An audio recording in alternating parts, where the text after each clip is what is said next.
My guest today is Brad Sham. Now, you know him as the radio voice of the Dallas Cowboys. And the reason that we're shooting with Brad today is to talk about an event that he's got coming up that he's involved in called the Talk of the Town.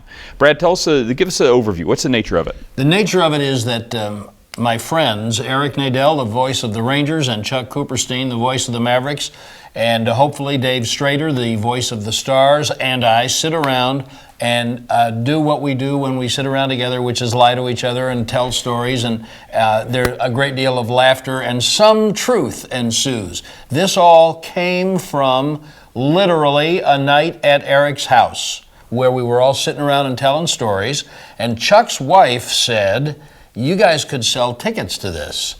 And I don't know if she intended to be serious, but we then started thinking about what if we could raise some money for charities.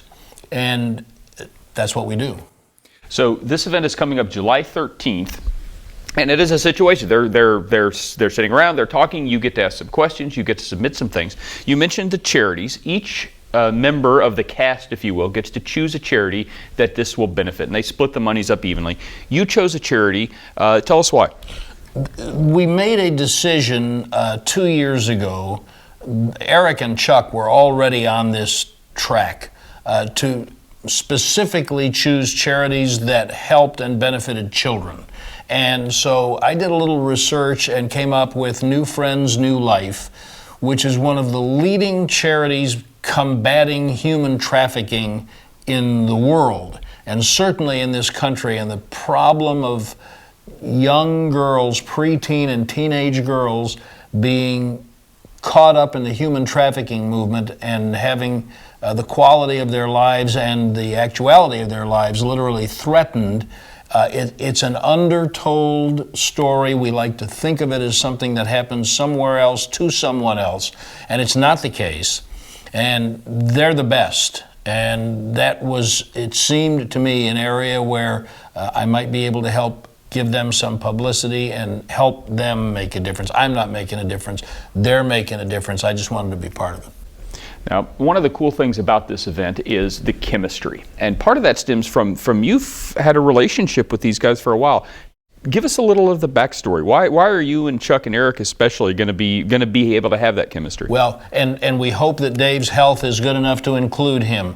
So I met Eric in the early 70s when Eric was not doing Texas Rangers baseball. He was doing Dallas Blackhawks hockey in the Central Hockey League, and I was a radio reporter for WRRAM, which no longer exists, but we just hit it off and had a friendship.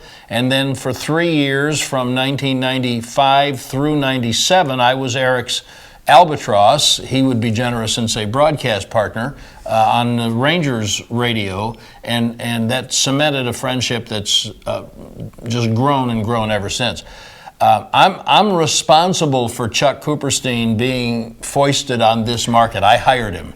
I brought him here to work at KRLD in the middle 80s when he was working at Sports Phone in New York. And we needed a reporter who could cover everything, and it was very clear that he could do that. And he may tell the story at Talk of the Town this year, but I did hire him sight unseen, but not unresearched. And we became literally fast friends. And so the three of us have this history and a remarkable kinship. And it's something special to get to share with sports fans. I don't know, Rush, how many people in the country live in places where the announcers of the teams like each other, let alone are willing to spend this kind of time together and are friends and see each other all the time anyway. So it's great to be able to share it with fans. It is a cool event. It's coming up July 13th. You can get tickets at thetalkofthetown.org. You'll find out lots of stories. You'll find out all about how Brad researched Chuck, jumped on the internet, listened to his demo tape, no things internet like that. in the early 80s, no. So it's on the phone. It's still a good story nonetheless, and you'll hear lots of them at the Talk of the Town July 13th. Brad, thank you. Thanks, Rush. All right, for the Fort Worth Weekly with Brad Sham, I'm Rush Olson.